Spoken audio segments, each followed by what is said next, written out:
Le grand dialogue. Le grand dialogue de l'émission de débat du studio Tamani sur votre radio. Le grand dialogue. Mesdames et messieurs, bonsoir. Comme tous les vendredis, c'est le forum de la presse des journalistes qui donnent leur point de vue sur l'actualité qui a marqué la semaine. Et aujourd'hui, nous allons parler de sécurité avec les attaques qui se multiplient ainsi que de la grève du Syntad et également de l'expulsion de Maliens depuis l'Algérie. Et nos invités sont tous journalistes, Ramata Diaouré, Makan Konaté, Amidou El Hadji Touré et Andrea Di Giorgio qui nous rejoindra au cours du débat. Nous allons commencer tout de suite avec la sécurité d'abord. Le grand dialogue. Recrudescence des attaques terroristes dans le nord et le centre du Mali. 3 soldats maliens, 3 casques bleus tchadiens ont été tués ainsi que des blessés cette semaine dans cette zone. Bien sûr, il s'agit du nord et du centre du pays. Et au même moment, les forces françaises disent avoir neutralisé 15 djihadistes au nord du pays. Ramata Diaouré, que pensez-vous de cette recrudescence de ces attaques dans le pays ? Je pense que malheureusement, c'était quelque chose de prévisible. C'est une zone aujourd'hui où on se demande qui contrôle quoi. On a un petit peu l'impression que l'État n'y est plus.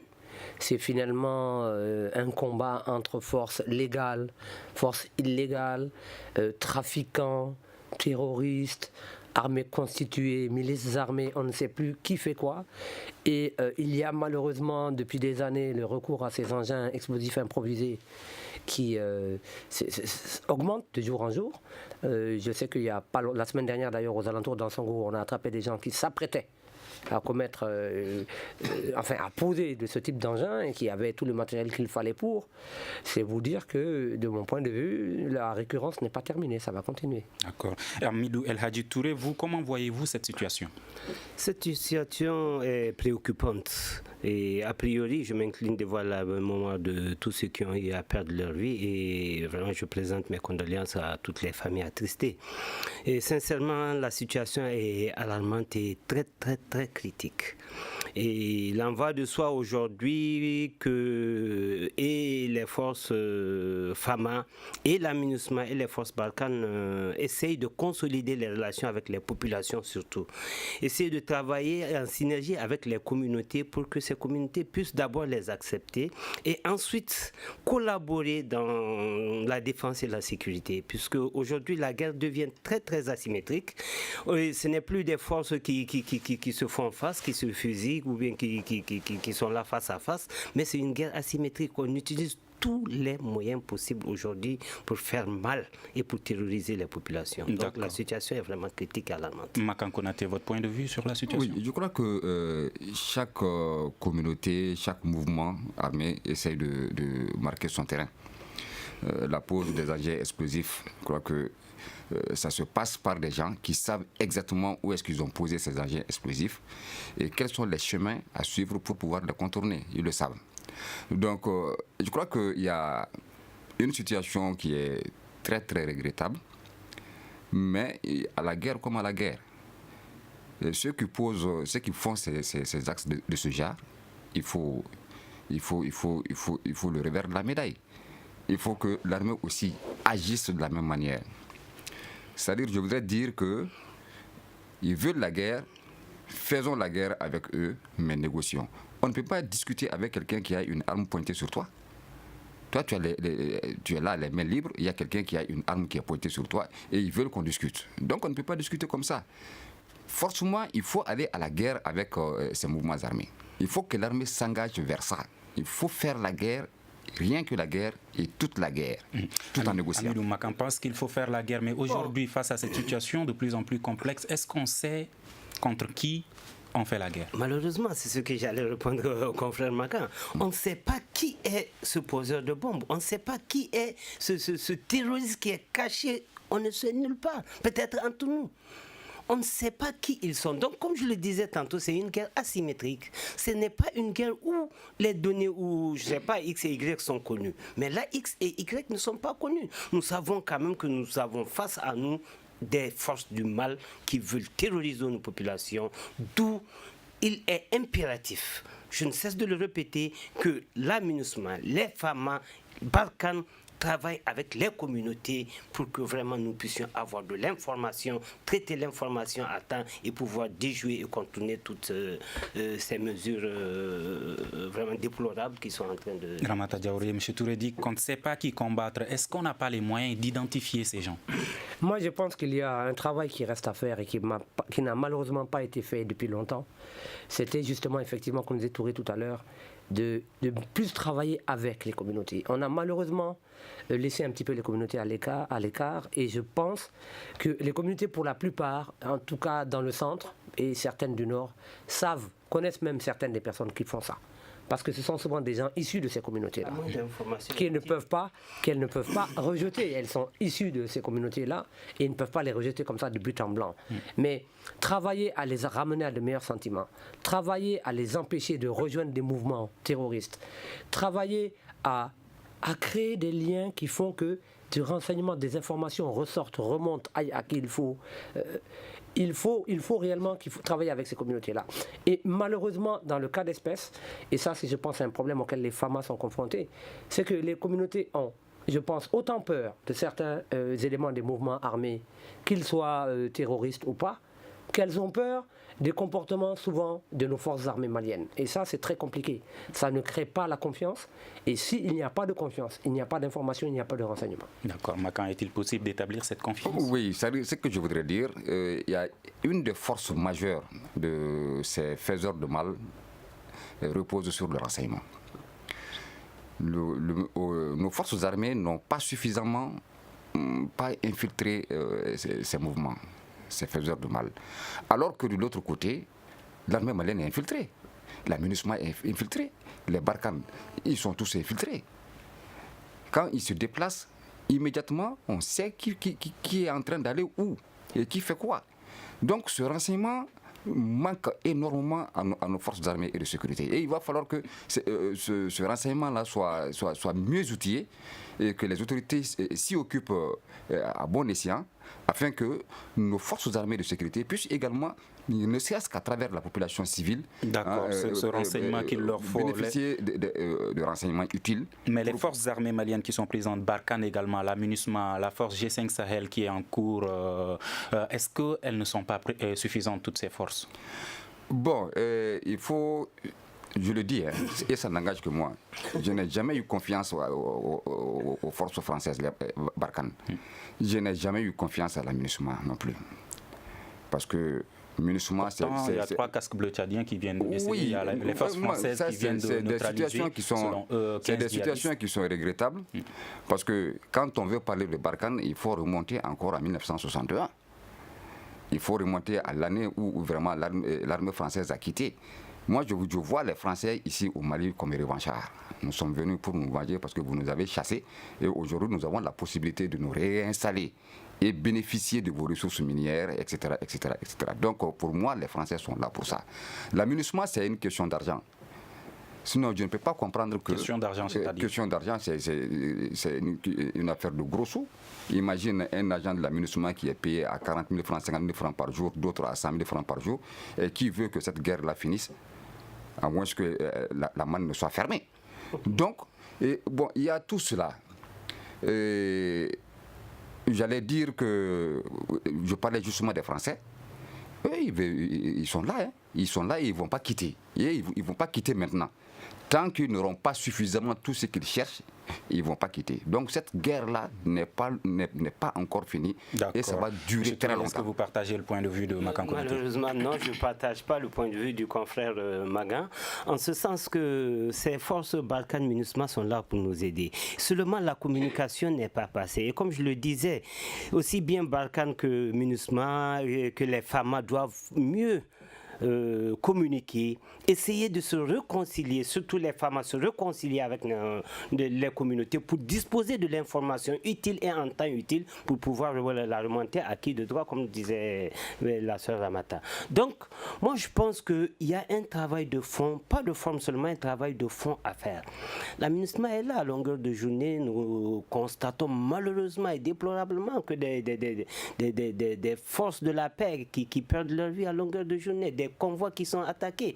Et pourtant, nous sommes convaincus que MINUSMA et Barkhane sont là pour le Mali, pour aider le Mali, pour nous aider à retrouver la paix, pour nous aider à lutter contre le terrorisme. Parce que si le Mali est instable, ce n'est même pas toute l'Afrique, mais c'est jusqu'à l'Occident qui devient instable. D'accord. Ramata, à votre point de vue. Moi, je suis assez d'accord avec Touré et je rappellerai juste 2 ou 3 choses. S'agissant de la MINUSMA, ils ont perdu au Mali plus de 143 personnes depuis qu'ils sont arrivés, dont plus de 80, pas loin de 90 justement, qui ont sauté sur des mines, sur des engins explosifs improvisés. Ils payent un très très lourd tribut. Le fait qu'ils viennent travailler ailleurs que chez eux, nous Maliens, nous ne devons pas oublier que nous avons aussi beaucoup travaillé ailleurs que chez nous. Nous avons travaillé à les Comores, nous avons travaillé au Libéria, donc nous avons travaillé en Haïti, nous avons travaillé en République centrafricaine. Ouais. Donc le fait que les armées du continent se retrouvent dans les opérations de maintien de la paix qui se passent sur le continent, je trouve ça normal. Et je pense que c'est même bon pour l'Afrique de créer cet embryon-là. Concernant la force du G5 Sahel, les gens sont très optimistes. On nous dit que ça va commencer fin octobre. Moi, j'en doute un petit peu. Donc, je considère que nous devons, faire avec ce que nous avons, dont nous disposons actuellement. Comme le dit Touré, je pense qu'une des grosses choses que tout le monde doit aussi avoir présente à l'esprit, c'est le fait que ce travail, le côté fractionnel, si vous voulez, ou revendiquant soi-disant une autonomie ou une indépendance qui, à mon avis, sont utopiques. Mais bon, parce que pour moi, ça ne serait pas viable. Mais ça, ce volet-là peut être géré au niveau interne avec des négociations conduites, on nous dit, sous l'égide de la communauté internationale, même si j'ai quelques préventions vis-à-vis de certains des acteurs. Mais il est certain que sans Serval d'abord, Barkhane ensuite et la MINUSMA aujourd'hui, la situation serait clairement pire que ce qu'elle est. Donc il y a quand même des points positifs. Là où je considère qu'il y a un gros problème, c'est dans les mandats qui ont été définis pour ces missions-là. Je dirais que Barkhane est quasiment une force seulement antiterroriste, et ça c'est un petit peu compliqué. Parce qu'il y a d'autres gens qui interviennent dans ces zones-là qui ne sont pas seulement des terroristes et des terroristes djihadistes. Il y a toute une économie souterraine et parallèle liée à la drogue. Et je rappelle, comme disait Touré, que ce n'est pas nous qui consommons la drogue, c'est pas au Mali qu'elle est consommée. Cette drogue qui passe par chez nous, elle est acheminée vers les pays de l'Occident. Et ce sont leurs jeunes, ce sont leurs enfants qui meurent avec les overdoses. Ce n'est pas majoritairement les nôtres. Donc il est important qu'effectivement ces combats soient menés. Mais là où il y a réellement le gros problème pour moi, c'est concernant le mandat de la MINUSMA. Vous m'excuserez, mais ça devient du tir au pigeon. C'est comme si on expose des gens à ce que beaucoup de choses puissent leur arriver sans qu'eux-mêmes n'aient la capacité et le droit, surtout, de riposter dans n'importe quelle condition. Et ça, c'est très dangereux. Ils ne peuvent pas faire de travail préventif de manière militaire. Ils ne peuvent que faire de la riposte en cas de légitime défense ou en termes d'attaque. Quand vous voyez les moyens dont ils disposent et que n'a pas l'armée malienne, il y a un hiatus entre le matériel et les forces en présence, et leur mandat malheureusement ne le permet pas. Et moi je ne comprends pas pourquoi est-ce que le Mali ne se bat pas pour que le mandat de la MINUSMA soit revu d'une autre manière. D'accord. Makan, vous qui pensez que la MINUSMA et Barkhane n'ont pas leur place ici au Mali, comme certains Maliens sont révoltés, qui demandent même le départ de ces forces, pourquoi ces Maliens n'arrivent pas à accepter que ces forces-là restent au Mali? Vous savez, imaginez un peu toute la force, tout le matériel que dispose Barkhane. Ils ne peuvent pas nous dire qu'ils ne savent pas où se trouve un terroriste comme Yad Agali. Ils savent où il est. Les chefs terroristes, ils savent où ils sont. Mais pourquoi ne pas chercher à les dénicher? Pourquoi ne pas dire, collaborer avec l'armée malienne pour dire, bon, voici, ils sont à tel niveau. Envisageons une action dans ce sens. La collaboration n'est pas franche entre les FAMA, Barkhane et la MINUSMA. Il y a un déficit de communication. Deuxièmement, la grande sœur a parlé d'une chose. C'est vrai. Imaginez un peu, prenons tout simplement, je ne sais pas, je suis en train de perdre le fil, mais c'est toujours par rapport à ces mouvements terroristes-là qui sont là. Avec tous les moyens dont ils disposent, on n'arrive pas à se tuer. qui fait quoi? D'accord. Touré, avant de vous donner la parole, Ramata Diaouré, vous dites que la force Barkhane est là, elle a un mandat de lutter contre le terrorisme. Yad Ali est un terroriste, comme le souligne Makan Konaté. Permettez-moi, Touré. Je vous donnerai la parole. Permettez-moi, je me suis retrouvé avant que je ne perde encore le fil. Allez-y. Allez-y. Avant que... Bon, d'accord, grâce à allez-y. Non, vas-y. Ok, Ramata Diaouré, qu'il est un terroriste, Yad Ali. Makan pense que les forces françaises savent où il se trouve et elles ne veulent pas plutôt aller le chercher. Je ne suis pas ni le porte-parole de Barkhane, ni membre de Barkhane. Je peux difficilement savoir s'ils savent où se trouve Iyad et pas seulement Iyad. Mais je rappelle aussi qu'il ne faut pas qu'on oublie que Barkhane n'intervient pas qu'au Mali. Barkhane intervient, d'ailleurs, il n'est même pas basé au Mali, il n'y a qu'une, voilà, c'est un petit peu tout le Sahel, il est basé au Tchad, et en fait, Barkhane, dans la lutte antiterroriste, recouvre un petit peu les territoires couverts par le G5 Sahel. Et ça, c'est aussi, quand je parle de mandat, il faudra aussi qu'un jour on en parle. Il faudrait quand même qu'on arrive à avoir un mandat et des missions communes à toutes ces forces censées intervenir sur cette même zone du Sahel et censées combattre le même ennemi. D'accord. Comme ça me permettrait de mettre en commun tout ce qui est disponible. D'accord. Comme dit Makan, et je suis d'accord avec lui sur ce plan-là, j'ai l'impression que la mise en commun, aussi bien des effectifs que des matériels, et que du renseignement, que des informations et que des stratégies, n'est pas effectivement faite. Et c'est au détriment et de ce pays-là, et du Sahel, et même des pays de l'Occident, qui vont avoir ces gens-là qui vont aller chez eux. D'accord. Monsieur Touré, comment peut-on comprendre une mission des Nations Unies, l'ONU, c'est quand même une institution très grande, Barkhane également une force française, et également la force G5 Sahel qui est là, qui est un problème de mandat et de déficit de communication, comme le pense Makan Konaté par rapport à ces questions. Est-ce que c'est compréhensible? Bon, c'est pas compréhensible, mais c'est appréhensible. C'est-à-dire que nous l'appréhendons comme tel et nous essayons du jour au lendemain à décliner, à décrier, à dénoncer qu'est-ce qui ne va pas pour leur permettre quand même un peu d'améliorer. Aujourd'hui, je dirais que quels que soient les moyens dont disposent ces forces-là, j'estime que les terroristes ou les djihadistes en ont des moyens pareils, similaires ou même qui les dépassent. Donc, à mon sens, je pense, je ne fais pas le débat de, comment dirais-je, des vendeurs de cola ou de cigarettes. Moi, ma perception de la chose, c'est quoi? C'est que les forces Barkhane ou MINUSMA peuvent intercepter des communications, mais dire qu'ils savent concrètement où se trouve Iyad ou tel chef de guerre ou terroriste ou djihadiste, je ne le pense pas. Secondo, je pense aussi qu'il y a tout un système derrière cette tête de proue qui est Iyad ou quelqu'un de sa carrure qu'il faut essayer de démanteler. Et ça ne se fait pas en s'attaquant directement à la tête de proue. C'est pas en décimant la tête que l'organisme va perdre, comment dirais-je, toute sa force ou son ampleur. C'est encore créer des minuscules de chefs qui vont encore être plus efficaces que lorsqu'ils sont dans une structure. Maintenant, il faut essayer de décimer la structure à la base ou dans ses membrements avant qu'elle ne soit encore plus D'accord. Par rapport au fait de convaincre la population de leur mission aujourd'hui, la MINUSMA, elle n'est pas à sa première mission, elle a de l'expérience. La mission de l'ONU plutôt. La MINUSMA, elle est là depuis juillet 2013. Mais pourquoi elle n'arrive pas à communiquer pour convaincre les Maliens? Bon, je pense qu'à chaque communauté et sa stratégie, c'est sa manière, ou à chaque communauté une situation appropriée. Aujourd'hui, les communautés qui vivent en ce moment, disons les communautés du nord et du centre qui vivent en ce moment toute cette crise-là, il y a eu une crise de confiance entre elles et les FAMA a priori. Ensuite, ces forces qui viennent se greffer aux FAMA. Donc, cette perte de confiance fait que tout ce qu'ils amènent comme sensibilisation, ça ne passe pas directement d'eux ou bien d'elles à la communauté. Il faut sûrement passer par des structures intermédiaires comme les regroupements de journalistes, les associations de communicateurs, la société civile, les femmes et autres regroupements pour véhiculer un message pour pouvoir trouver une solution par rapport à ça. Et je pense que c'est ce qu'il faut. Dernier tour de table pour parler de solutions aujourd'hui, Makan Konaté. Qu'est-ce qu'il faut par rapport à cette question? Il y a une perte de confiance.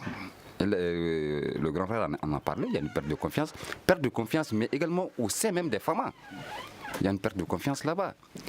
Et imaginez le cas de ce jeune capitaine qui a quitté Sikasso avec ses éléments pour aller relever un autre contingent au nord, mais qui n'avait pas suffisamment de moyens. Il a refusé. Arrivé à Ségou, il a refusé parce qu'il n'avait pas suffisamment de moyens. Il a refusé. Il est retourné. Il est retourné avec ses hommes. Il dit je ne veux pas laisser ces jeunes gens aller à la mort. Il dit je ne peux pas. Bon, maintenant, deuxièmement, je voudrais rebondir sur un point que Ramata Diaouré a souligné. C'est le cas à présent de cette question du Nord. Imaginez, Serval nous a aidés à Mopti. Serval nous a aidés à Tombouctou et à Gao, mais Serval nous a bloqués en nous empêchant d'aller à Kidal. Pourquoi? D'accord. Une armée souveraine aujourd'hui, sur un territoire pour faire face souverain. À cette question de terrorisme et de lutte, de processus de paix, qu'est-ce qu'il faut comme solution? Je dis, il faut faire fi de tout ce que cette organisation internationale de défense des droits de l'homme disent en général. Je dis, disent en général, parce qu'on parle de violation des droits de l'homme, de ceci, de cela, alors que... Est-ce que vous pensez que si la MINUSMA, Barkhane ne sont pas présentes ici au Mali, l'armée malienne, les autorités, elles seules pourront relever le défi? J'allais en venir. Il faut mater. Il faut aller à la guerre comme à la guerre. Mater pour mater, il faudra savoir qui mater. Et discuter. Ramata Diaouré, votre point de vue par rapport aux solutions? Moi, déjà, il est hors de question qu'on sorte de tout ce qui est le domaine des droits de l'homme. Je pense qu'une guerre asymétrique, c'est que les mauvais comportements et les comportements qui sont des crimes sont du côté de ceux qui sont asymétriques et pas du côté de ceux qui sont légaux. Donc ça, je ne trouve pas ça normal. Secondo, le problème principal, je pense, des forces armées maliennes, et les gens l'oublient souvent, concernant les populations du Nord, quand il y a eu les occupations djihadistes en 2012 et que l'armée s'est repliée, comme on dit, de repli tactique en repli stratégique, mais il faut voir ce que les populations ont vécu. Quand vous avez des populations à Gao ou à Tombouctou qui a un militaire de son pays qui lui tend le fusil, qui le braque avec son fusil, qui lui dit donne-moi tes habits civils parce que moi je suis en train de fuir, est-ce que vous pensez que ces gens puissent facilement avoir confiance en des gens qu'on revienne, on va leur dire ah non ce ne sont pas les mêmes, ah, c'est ceci, cela ou le reste. Quand vous avez dans un pays, au niveau du plus haut sommet, une diplomatie qui ne s'assume pas en disant voilà, nous au Mali on voudrait que, c'est au Mali de dire on voudrait que le mandat de Barkhane soit ceci, on voudrait que le mandat de la MINUSMA soit cela. Mais nous avons de grands discours, mais je ne vois pas de gens qui ont... À chaque fois, on nous dit on va changer le mandat de la MINUSMA, il ne change pas. Il n'a pas beaucoup évolué, le mandat de la MINUSMA, depuis qu'elle existe. Ça, c'est très compliqué. Et nous sommes en plus dans une situation où nous avons quand même un État qui a de gros problèmes, et avec la corruption, et avec ceci, cela ou le reste. Quand Macan disait que notre armée est infiltrée, et que les forces internationales sont effectivement infiltrées, moi je suis à peu près certaine qu'effectivement, en tout cas, du niveau du côté des terroristes, il y a beaucoup plus d'informations sur ce que font les forces, je dirais, légales, et les forces légales ont très peu d'informations sur ce qui se passe exactement du côté des terroristes. Et ça, c'est là la première asymétrie. Et ça, malheureusement, ça se gère avec les communautés. Mais comme je vous disais tout à l'heure, il ne faut pas oublier que les terroristes, une bonne partie viennent de l'étranger, mais une bonne partie sont maliennes. Il y a des Maliens jusqu'à nouvel ordre. Et quand vous voyez ce qui se passe dans le centre du Mali, qui sont les éléments qui rejoignent les grands de ces groupes terroristes? C'est-à-dire qu'on a l'impression qu'il y a certaines zones de ce pays où le choix pour les jeunes, c'est soit de passer par le désert et d'aller sur la mer, soit de s'enrôler auprès des groupes terroristes. Et ça, c'est du niveau de l'État. Il faut prendre ses responsabilités par rapport à ça. Moi, je discute dans des cercles de femmes par rapport à comment on ramène la confiance au Nord. Et vous avez des moments qui vous disent, oui, mais moi, je voudrais bien que mon fils quitte tel groupe djihadiste.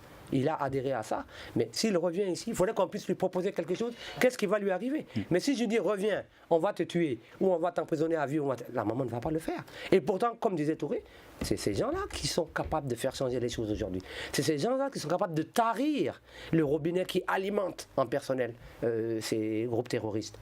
Mais le problème, c'est que jusqu'à nouvel ordre, moi je n'attends pas d'abord que ce soit les autres qui fassent. Et malheureusement, c'est un travers malien. Nous attendons toujours que les autres fassent à notre place. C'est à nous d'abord de faire. Et quand les autres nous viennent en appui, ils trouvent que nous, on a fait le maximum. Eux, ils viennent faire le complément. Malheureusement, on n'est pas encore dans cette posture, dans cette stature-là. D'accord. Hamidou Touré, des discours des autorités, les observateurs, des spécialistes ont parlé, les journalistes ont fait beaucoup de débats, mais rien ne change. Aujourd'hui, où se situe le problème? Est-ce qu'il s'agit d'une question de volonté? Bon, il s'agit d'une question d'abord de volonté politique. Et une question aussi de comportementale, c'est-à-dire il faut vraiment que nous, communautés, que nous essayons d'adopter le minimum de comportement sécuritaire. Et aussi, je pense qu'il faut encore redoubler les forums, les forats, les rencontres pour essayer au maximum de convaincre et de sensibiliser les jeunes. Je vois ces jours-ci combien de jeunes sont revenus de la Libye, de l'Algérie. Que deviendront ces jeunes sinon des futurs terroristes, sinon des futurs djihadistes? Si d'office on ne les trouve pas de quoi s'occuper, on ne les trouve pas de quoi vraiment même oublier. D'abord un suivi psychologique, ensuite un suivi économique. Pour qu'ils puissent vraiment quitter ce carcan et puis ne plus penser à aller de l'autre côté. Sinon, ça n'est fait de nos carottes. Andrea De Giorgio, bonsoir et bienvenue parmi nous. Aujourd'hui, votre point de vue par rapport à toute cette situation sécuritaire et ce qu'il faut comme solution?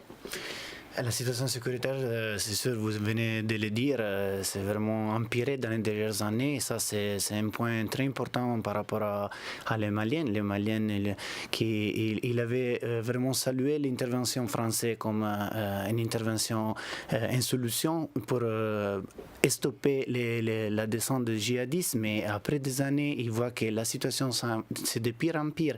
Et donc ça, c'est vraiment, ça joue sur la confiance des Maliens, surtout des jeunes maliens, comme tous les autres confrères viennent de dire, par rapport à la communauté internationale, d'un côté la MINUSMA et de l'autre côté la force Barkhane, et ils se demandent pourquoi, comment c'est possible qu'ils sont là depuis longtemps et que leur mandat est en train de se perpétualiser et sans avoir de véritables solutions sur le terrain. On sait très bien que le problème est, comme on vient de dire, c'est vaste, c'est pas facile de trouver une solution, avoir une solution tout de suite, mais par contre, sont passées des années et on voit que la situation, surtout au centre du pays, on vient de voir l'état d'urgence qui vient d'être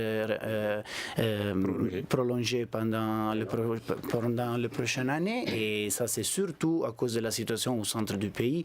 Et on n'oublie pas qu'il y a des entières communautés, je pense à tous les villages, toutes les communautés Bozo et qui sont dans le delta intérieur du Niger, qui se sont vraiment abandonnés d'un côté par l'État, et ils n'ont pas l'eau potable, ils n'ont pas de services de base, ils n'ont plus l'école, la région de Mopti et tout ça là, et ça ce sont des problèmes qui sont en train de s'éradiquer vraiment dans les territoires maliens, surtout dans le centre du pays, mais aussi dans le nord, et ça touche la sécurité socio-économique de tout le monde, et je pense qu'il faut vraiment agir sur ça.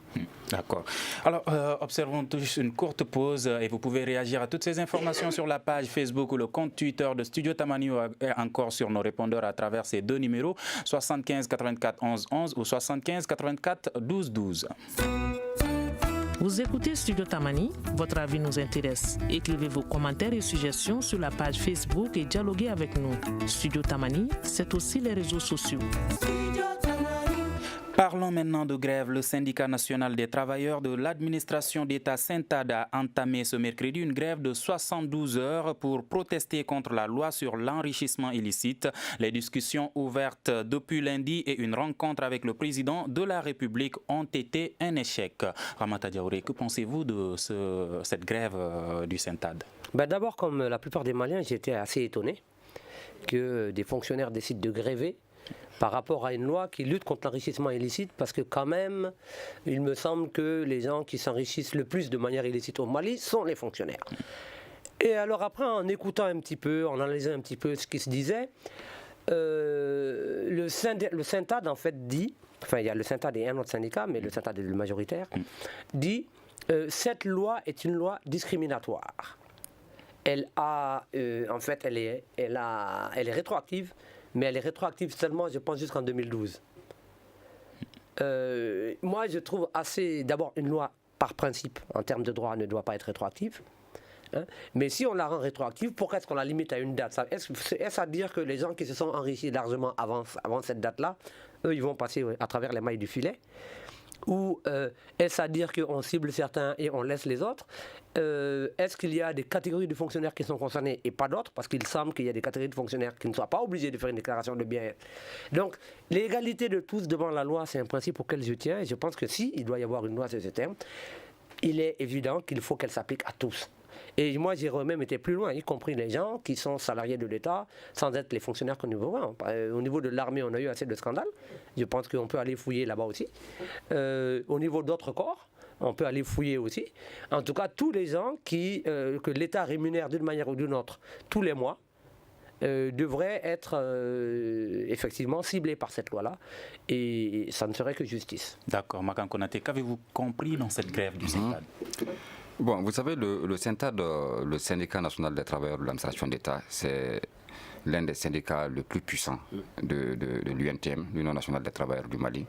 Et d'ailleurs, le secrétaire général de ce syndicat est le secrétaire général de la centrale syndicale UNTM. Donc c'est un syndicat qui est très puissant et qui décide d'observer une grève de 72 heures, ça veut dire que c'est sérieux.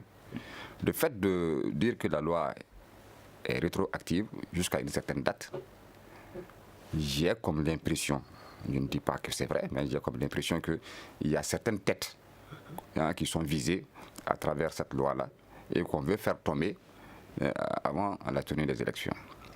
Donc je crois qu'il est bon jusque-là de poursuivre le dialogue et de trouver une solution à l'amiable entre les deux parties. D'accord. Andrea De Giorgio, vous, que pensez-vous de cette grève du SYNTAD?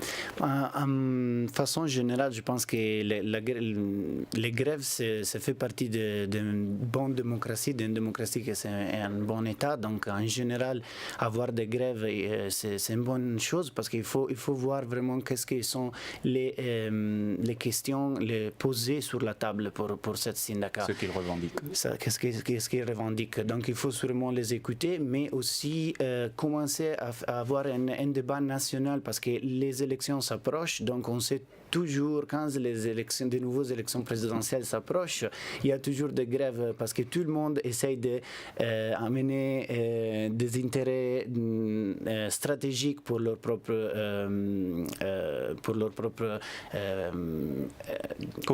cause. Et donc ça me rappelle beaucoup derrière les grèves en juin des médecins, qu'il a eu vraiment des dégâts et des effets énormes parce que beaucoup de gens sont morts dans les hôpitaux.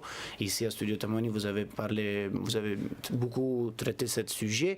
Et donc, en ce cas, il faut vraiment aller. Je pense que le gouvernement a tout l'intérêt d'aller écouter vraiment ces gens pour le bien-être de tout le pays. Est-ce qu'il y a des risques que cette situation précédente se reproduise? Je pense que oui, parce qu'en fait, si on voit chaque syndicat, il fait son intérêt, c'est normal, c'est pour ça qu'ils ont été créés. Et donc, si on voit les conceptions que l'État malien a fait par rapport à les médecins et aux autres juges, aux magistrats, aux autres classes de travailleurs, il faut vraiment écouter tout le monde. Mais par contre, aussi, comme Ramata disait tout à l'heure, aller voir vraiment les causes intérieures de cet enrichissement illicite, qui c'est vraiment un des pires problèmes de ce pays, je trouve, dans tous les domaines. Donc ça touche sûrement les travailleurs de l'État, les fonctionnaires, mais aussi des autres classes. D'accord. Monsieur Touré, si les revendications du SYNTAD sont satisfaites, d'autres syndicats risquent d'aller en grève pour revendiquer leurs intérêts également. Et si les revendications ne sont pas satisfaites également, ils risquent de poursuivre ce mot d'ordre de grève. Alors, qu'est-ce qu'il faut, selon vous, comme résultat aujourd'hui? Bon, avant tout d'abord de dire ce qu'il faut aujourd'hui, à mon humble avis, moi j'ai eu aussi une lecture asymétrique, s'il faut dire comme ça, parce que je ne fais pas une lecture directe ni diagonale de la chose. Moi je suis en train de voir plutôt, est-ce que le SYNTAD ou d'autres syndicats ne sont pas utilisés à des fins politiques, comme le confrère vient de le dire? Est-ce que ce n'est pas une manipulation pour que les élections qui doivent se dérouler dans peu de temps, je dirais dans une vingtaine ou dans 6 semaines, est-ce que ces élections qui doivent se dérouler, est-ce que ce n'est pas une manière pour entraver ces élections qui doivent se dérouler? C'est la lecture que je me suis faite quand même de cette situation depuis avant-hier. Je suis en train de me creuser la cervelle, de voir asymétriquement, est-ce que, parce que, un syndicat en grève, le préavis a été lancé et j'ai constaté immédiatement que le SYNTAD a été reçu par le président de la République. Et c'est-à-dire, pour moi, ce n'est pas la logique, ce n'est pas la stratégie normale. D'abord, il faut des négociations, il faut qu'il passe par le Premier ministre, il faut d'abord que, arriver à un certain niveau, ils peuvent être reçus par le président. Donc, ma lecture est est-ce qu'ils ne sont pas en train d'être matérialisés ou être utilisés pour d'autres fins. Voilà la lecture que je me fais. Maintenant, pour des solutions, je pense que la grève, quand même, c'est la manifestation, c'est quand même le droit de tout être humain. Et la grève, pour tout fonctionnaire, je pense que quand vous êtes mécontent d'une situation, vous partez en grève. Mais je dis qu'aujourd'hui, mettons le Mali au-dessus de tout ça. Nous sommes à la croisée des chemins. Nous devons vraiment obtempérer. Certaines choses, nous devons les accepter, rien que pour le Mali, rien que pour cette nation qui n'a que trop souffert. Sont-ils conscients de ce que ça va coûter aux Maliens lambda? Sont-ils conscients? Je ne saurais le dire. La lutte contre l'enrichissement illicite, je pense, est le mobile et le principal mobile d'ailleurs de cette grève-là. Donc, ce que l'enrichissement illicite cause aujourd'hui aux citoyens lambda, c'est énorme. Mais est-ce que le Malien lambda soutient cette grève vu qu'elle est faite pour dénoncer l'enrichissement illicite? Vous savez, au Mali, le déficit de communication a toujours été cette tare qui fait que personne n'est au courant de rien. Et le Malien lambda a toujours été instrumentalisé à travers les mosquées, à travers, je ne sais pas moi, des organisations, même à travers des forces occultes. Les citoyens lambda ont toujours été aussi, avec la précarité existante, les citoyens lambda n'est qu'un objet, un pion à déplacer à volonté. D'accord. Petite chose à ce que dit Touré, c'est que quand on parle du citoyen lambda, qui est l'image de la corruption pour les citoyens lambda au Mali? C'est le fonctionnaire. Donc il peut difficilement suivre un mot d'ordre quand on dit... C'est-à-dire si on veut le dire schématiquement, pour le Malien lambda, le fait que les fonctionnaires aillent en grève contre ce qu'on leur présente d'un autre côté comme une loi, comme des instances de lutte contre la corruption, le fait qu'ils aillent en grève, pour le Malien moyen, c'est la preuve que ce sont des corrompus qui ne veulent pas que la loi s'applique à eux. Or ça, c'est trop facile. Il faut lire les textes de loi. Il faut se rendre compte que nous, depuis 2014, c'était censé être l'année de la lutte contre la corruption au Mali, on n'a rien vu. On a tout un tas de structures censées lutter contre la corruption. Regardez qu'est-ce qu'on fait des rapports du vérificateur général qui a été jugé ou condamné par rapport à ça. Donc le débat de la lutte contre la corruption est devenu une antienne, c'est devenu un refrain qu'on a au sommet de l'État depuis des années. Et malheureusement, il faut quand même le dire, de 2010 à aujourd'hui, de 2012 même à aujourd'hui, on n'a jamais autant volé au Mali. On vole par milliards. Et il n'y a pas de débat.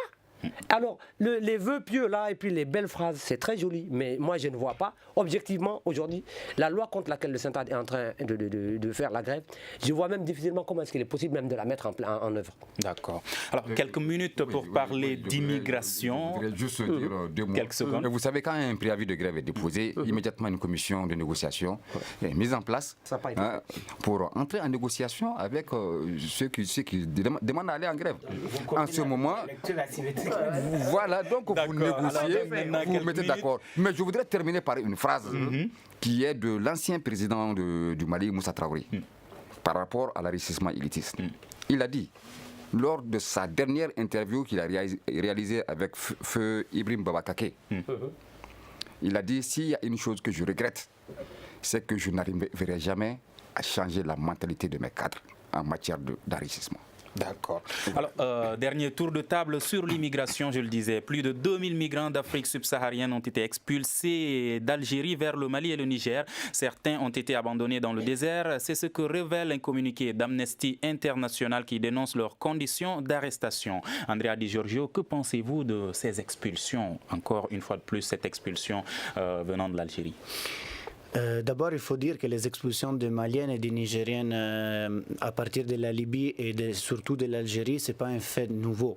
Et surtout par rapport au Niger, il y a eu dans les dernières 2 ans, il y a eu vraiment des milliers de Nigériens qui ont été expulsés de l'Algérie. Qu'est-ce qui est en train de passer aujourd'hui? L'Union européenne est en train dans sa politique d'externalisation des frontières, est en train de mettre la pression sur les États qui considère comme frontalier pour repousser la frontière de l'Europe au sud du mar Méditerranée. Parce que voir les migrants mourir dans la mer, ce n'est plus possible pour les politiciens européens. Mais ils ne s'attaquent pas à les causes profondes de l'immigration des Africains subsahariens, mais il met de la pression sur les États comme l'Algérie et comme la Libye qui sont en train de violer les droits de l'homme les plus élémentaires. Et donc, je félicite beaucoup Amnesty International et cet rapport, que c'est vraiment très bien fait. Je conseille à tout le monde de le lire parce qu'il y a vraiment des témoignages et des faits concrets qui sont en train d'être passés, qui sont très graves. Et aussi, l'Organisation internationale pour les migrations, qui est devenue depuis quelques mois une agence officielle de l'ONU, pour l'instant, à mes connaissances, il n'est pas en train de réagir et surtout, il y a des associations comme la Case des migrants de Gao qui sont en train de demander de l'aide financière et politique aussi pour aller envers ces confrères maliens qui sont bloqués entre Khalil et la frontière algérienne, qui sont là-bas, ils sont dans des conditions vraiment pénibles et il faut toujours penser qu'ils ne sont pas des migrants mais sont des êtres humains, ils sont des Maliens, il faut aller les chercher, il faut surtout, comme on disait avant, prévoir des programmes de soutien psychologique et financier pour permettre à ces gens de ne pas voir cette expulsion comme un échec. Parce qu'il faut le dire, pour ces gens, c'est vraiment la catastrophe. Ils ont dépensé beaucoup d'argent, ils sont allés dans des pays comme la Libye et le Niger pour chercher du travail. Pas tout le monde, pas tous les Maliens ou les Nigériens qui sont partis là-bas voulaient prendre la mer pour aller en Europe. Et donc, l'Union européenne, selon moi, elle est encore en train de montrer, encore une fois, toutes ses limites par rapport à la question migratoire. D'accord. Amnesty International demande de mettre un terme à ces arrestations et expulsions illégales. Makan Konaté, est-ce que c'est possible? Oui, c'est possible. Je pense que si il y a une nationalité en Afrique subsaharienne qui devait bénéficier de l'accueil et de l'entretien des autorités algériennes, elle devait être malienne. Parce que le Mali a été l'un des rares pays à envoyer des militaires combattre auprès du FLN pour la libération de l'Algérie contre les Français. Et c'est d'ailleurs une des causes de la rébellion aujourd'hui que nous vivons. Parce qu'il y a un militaire français qui avait déclaré à l'époque... Quelle action devrait être mise en place pour mettre fin? Oui, je n'ai pas fini. On n'a pas assez de qui temps, avait déclaré que le Mali va regretter, que Modibo Keïta allait regretter son concubinage avec le FLN. Et c'est lui qui a armé les Touaregs contre le Mali. Donc, ce que disent ces missions de ces organisations de défense des droits de l'homme, c'est vrai. Le Malien ne mérite pas ça. Et déjà, d'ailleurs, qu'est-ce qui se passe? C'est qu'on est en train de prendre tout le monde pour aller les déverser au Niger, sans tenir compte de leur pays d'accueil. On prend tout le monde pour le Niger. D'accord. Mais pourquoi? On se pose la question pourquoi. Question bonne à poser. Qu'est-ce que les autorités africaines, notamment maliennes, font pour mettre fin à ces arrestations jugées illégales? Dans le dernier cas d'espèce, malheureusement, les autorités maliennes sont restées silencieuses très très très longtemps. Autant le Niger a réagi tout de suite, autant le Mali a attendu. Alors, vous savez, on a un gros problème au Mali avec le grand frère algérien, le grand voisin algérien et la grande Algérie. Et il y a beaucoup de vérités qui ne se disent pas. Et ça, c'est une des grandes faillites de notre... Et je parlais de la diplomatie. On a des problèmes en termes de diplomatie dans ce pays. D'accord. Et une diplomatie qui se fonde sur la réalité, je pense, marcherait aussi bien avec l'Algérie qu'avec la Libye. Merci beaucoup. Monsieur Touré, vous estimez que si ces migrants qui ont été expulsés, s'ils ne sont pas soutenus, ça constitue un risque également pour la sécurité? Effectivement, un très gros risque, gros risque. Mais avant d'arriver à cela, moi, je préfère vraiment que l'État et même les citoyens prennent toutes leurs responsabilités face à l'immigration clandestine et irrégulière. Parce qu'aujourd'hui, le Malien, nous, culturellement, nous sommes des immigrés. Culturellement, si on me dit que les Tourés viennent de l'Andalousie ou bien qu'ils viennent du Maroc ou quoi, ça veut dire que c'est culturel, c'est en nos gènes, c'est en nos veines. Donc aujourd'hui, je pense qu'il faut trouver des problèmes, des solutions pour que les autorités puissent prendre leurs responsabilités. Espérons qu'elles prendront leurs responsabilités. Ce qui met fin à ce forum de la presse. Nous avons parlé de sécurité, de grève du Syntad, également d'immigration et nos invités Ramata Diaouré, Andrea De Giorgio, Makan Konaté et Amidou El Hadji Touré. Merci à tous. Débat réalisé par Moumine Sendebou, mise en onde assurée par Nouhoum Djiré à la régie vidéo Peting Diara. Je suis Mohamedou Touré. À la semaine prochaine pour un prochain numéro. Le grand dialogue. Le grand dialogue de l'émission de débat du studio Tamani sur votre radio.